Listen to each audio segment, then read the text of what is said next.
Okay, in this video we're going to finish our review of exponent rules, and we'll start with what happens if I have a negative exponent. So I got three examples here, so we'll look at the first one. I've got x to the negative 3.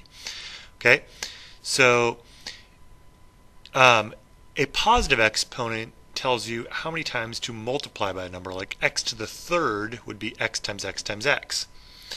Okay, um, so a negative exponent is simply the opposite in that it tells you how many times to divide by something. So x to the negative third means I'm going to divide by x 3 times. All right.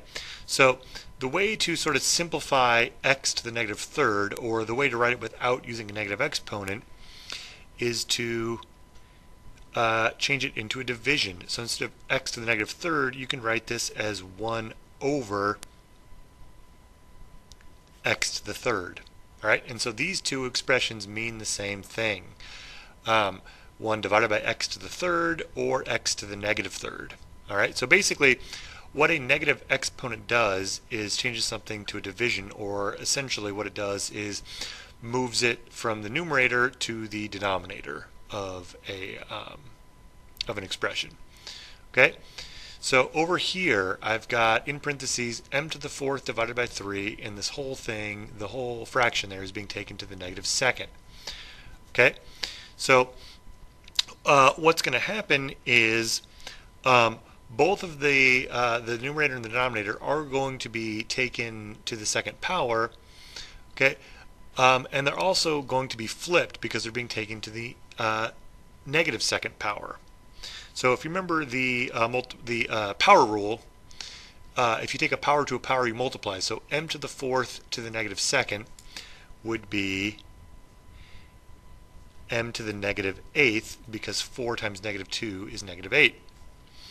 Okay, and then in the denominator, 3 to the negative second, I'm just going to leave it as 3 to the negative second for now. Okay, and now since both these have negative exponents, they're going to switch or flip positions. Okay, so the m to the eighth is going to go to the denominator, and the 3 to the negative second is going to go to the numerator, and they're no longer going to have negative exponents. Okay, and then of course one more thing I can do to simplify this, which I haven't done yet, is I've got 3 to the second. Since the base is a number, I can just go ahead and make that 9, because 3 times 3 is 9. So the final answer would be, as simplified as it can be, would be 9 over m to the eighth. Okay, now an alternate way of kind of thinking about this one is whenever you have a negative exponent, you could simply flip the whole fraction right away and get rid of the negative exponent. So for example, m to the fourth over 3 to the negative second, you could rewrite that to be 3 over m to the fourth to the positive second. And if you simplify from here, like 3 to the second is 9, m to the fourth to the second is m to the eighth, you're going to end up with the same answer at the end.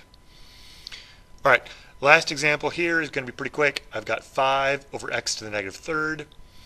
So notice the 5, it doesn't have any exponent or anything, so it's just going to stay in the numerator. It's going to stay the same. But the x to the negative third is in the denominator, so that negative exponent is going to move this x term up to the numerator. It's going to switch it. So my final answer on this one is simply going to be 5x to the third. Okay, and there's nothing left in the denominator. Well, there's a 1 if you want to put it there, but you don't have to put it there if something's over 1. So basically a negative exponent, like in this first example, if it's in the numerator, it'll move it to the denominator, and if it's in the denominator, it's going to move it to the numerator. Okay, so down here I got a couple bigger examples where it's going to kind of combine all the exponent rules we've reviewed into the same problem. So, okay, so here I've got two fractions multiplying by each other. Now I want to point out there's multiple ways you can deal with this. Like you could try to simplify each fraction separately first and then combine them together, or you can combine them together and then simplify. If you do it correctly, it shouldn't matter the order. You should get the same answer either way. So what I'm going to do is I'm going to multiply together, and then I'm going to simplify. So remember, the rule for multiplying fractions is you multiply numerator times numerator and denominator times denominator. So that's what I'm going to do. So numerator times numerator, I got 3x squared y times y to the fourth. Well, this one has no coefficient besides 1, and it has no x terms. So the only thing I can do in the numerator is combine the y terms together. So I got a y to the first and a y to the fourth. So total, I'm going to have y to the fifth. So I'm going to end up with 3x squared y to the fifth on the top. Okay, in the denominator, I've got 4 and 9. So 4 times 9 is 36. I've got x to the first here and x to the first here. So that's going to become an x squared. And then I've got no y's in this one, but I do have a y to the second here, so that's just going to stay y to the second. Okay, so now what I can do is I can go about simplifying by canceling out. So I got a 3 and a 36. So 3 does go into 36 evenly. 36 divided by 3 is 12. So if I simplify this, the 3 can become a 1, the 36 can become a 12. So I'm going to put a 12 in the denominator. You can put the 1 up there if you want to, but you don't need to for now. Okay, then I've got the x's. I got x squared and x squared. So I got the exact same x term on the top and the bottom, so those are going to cancel out. So they just become 1, so I don't need to put them down here. Okay, then finally I got y to the fifth over y to the second, so I can cancel out 2 y's from the bottom and 2 y's from the top. If I cancel out 2 y's out of 5, I've got 3 y's left. So in the numerator, I've got y to the third. So total on this one, I've got y to the third over 12. Okay. And now let's look at this one. Now this one, I got another fraction, and I got negative exponents just all over the place. So the first thing I'm going to do, though, is I'm going to apply the power rule to the numerator and the denominator. So the numerator, this fraction, or this expression, x cubed y to the negative second, is being taken to the negative third power. Remember, when you take a power to a power, you're just going to multiply the exponents together. So I got x cubed to the negative third. 3 times negative 3 is negative 9, so I've got x to the negative ninth. And I've got y to the negative second to the negative third. Negative 2 times negative 3 is positive 6. Negative times a negative is positive, so I got y to the sixth. Okay, then in the denominator, I've got x to the negative fifth to the negative first. Negative times a negative is positive, so I'm going to have x to the fifth. Okay, then I've got y to the negative fourth to the negative first, so negative times a negative, I've got positive 4, so y to the fourth.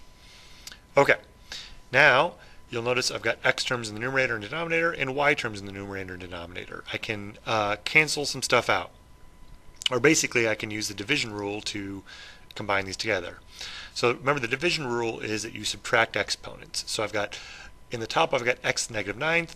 In the denominator, I've got x to the fifth. Okay? Now, negative 5, or negative 9 minus 5 is actually negative 14.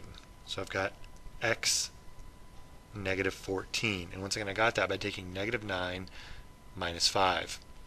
Okay? Now I got y to the sixth over y to the fourth. Subtracting those, 6 minus 4 is 2. So I got y to the second. So I got x to the negative 14th, y to the second. Now most of the time they won't want you to leave the answer like this, because whenever there's a negative exponent, they basically want you to move it to the denominator, if it's in the numerator, to make it a positive exponent. So my final answer in this one would be y to the second over x to the 14th, and that would be as far as I can go. Okay, so just be careful, because just because there's negative exponents involved doesn't change the product or division rules or anything like that. So I had a negative 9 over an x to the fifth, so I just subtracted them, and that's where I got x to the negative 14th at.